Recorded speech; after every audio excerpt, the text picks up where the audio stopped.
Tell me, like, I know you were talking about what happened, but give me a little more detail. When did this happen? What exactly took place? Well, what exactly took place was we were out campaigning and doing things. We get a call. There's something going on over here on Curtis and Pinehurst. We didn't know exactly what was happening, but something was happening where they had a disturbance and that there were police around here, surrounding around here. And so we came over here. We were driving from where we were going. We were getting ready to go to Mumford's reunion. And we turned around and decided to come over here.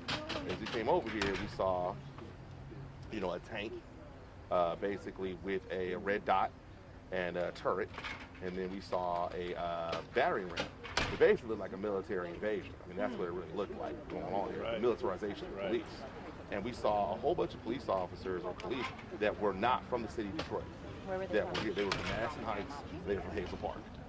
And they were over here, and there was no Detroit police present at all. And there's a police station literally right there. That's a police mini station right there. And from what Ms.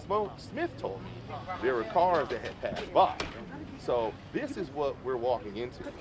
So then as we drove past, parked over here for a little bit, then we turned the car back around, and then I rolled the window down in the car, and one of the police officers was walking right here at that curb. And he said, and I said to him, hey, I'm Coleman Young II. I am the state senator of this area. He said, hey, how you doing? I know. And then I said, what's going on? And he said, I can't tell you that, please clear the street. They wanted to hear this street clear. At that point, that's when they kind of started packing up and they were getting ready to leave. Now, they had her grandchildren laid out on the ground, and they had already put her, on the ground, face first in the dirt. She had passed out because she had lupus. And when I saw her, she had one of the twisty ties that they were putting on them on her wrist. And so this is something that was very real. You had the tank there, you had the turret there, you had the veteran there, and then you had an ambulance that was sitting right here. So they were getting ready to go in here and do work on this family for somebody that who they were looking for wasn't even there. There was nobody from Detroit that was present, no police oversight whatsoever. You know what I'm saying? And I feel the fact that they went in there and did this is wrong. This could have very easily became a very violent scene. What day was this? I think this is Saturday. This was this past Saturday? Not this past Saturday. I think it was a Saturday before that, if I'm not mistaken. Do I don't remember exactly the date, but I remember it was Saturday before that. Where was it? August 12th. August 12th? August 12th. Do you remember what time? I don't remember the time exactly. No. Day, night? It was day. It was daytime. It was daytime, afternoon. Okay. Kind of getting a little bit later on to the event. After it's been a couple of days, have you contacted Highland Park Police, or is it Madison Heights and Highland Park? Hazel, yes. Hazel yeah, Park. we've reached out. We talked to the people who we need to talk to about this. We've called a press conference about this. We're also calling federal authorities as well, letting people know about what's going on here as well. What did the chiefs from the other police departments tell you? Well, the chiefs for the other police departments have been very quiet. They haven't really said anything about what's going on or what's happening right now. They didn't give you any explanation as to why they were here? No, they didn't give us any explanation of why they were here, what they were here doing, and basically said they didn't need to. And so what's the message that you're trying to put out? The message that I'm trying to put out is that we need Detroit police. The mayor has a responsibility to keep the peace. He's the conservator of the peace. That is part of the charter as mayor. And we need to have local police represented when anybody comes into our town. I really don't even know why I have to explain this. And this is really simple here.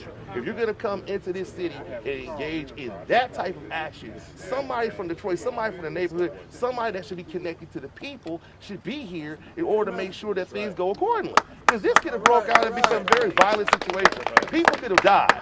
Bloodshed could have happened. And for us to be in the city of Detroit right now and to be standing on the soil that has been soaked with the blood, sweat, tears, and toil of black revolutionaries and black freedom fighters, for us to be here right now where we're at and to have this type of incident occur, especially after the 1967 riots, you know what I'm saying, which started because of police brutality.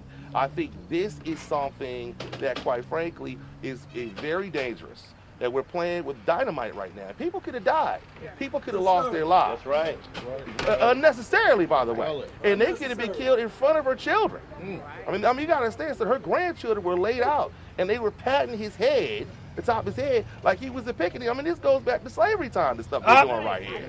It's wrong. Let me ask you this. When you contacted the other police departments, do you know if they had body cams? Do you know if they had anything? No, I know that type of information was not available.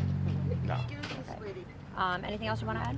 No. Only thing I really want to add is that we need a new mayor that's going to stand. We need a mayor that's going to stand up for the people. We need a mayor who understands what's going on in the neighborhood. That's right. That's right. We need a mayor that's going to be here in the neighborhood. And we need a mayor that's going to fight for the people when stuff like this is happening. And who gives a damn, quite frankly? And Mike Duggan doesn't. That's why I'm running for mayor, because I care about you and I care about the neighborhood.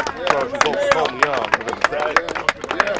when you say the grandkids, you mean these little guys out here? Yeah. They were the ones? Yeah. These are all the children right here. Yeah, All the grandchildren right here. Even the young ones were down Mm-hmm. there. Wow. And they were all on the ground. All right.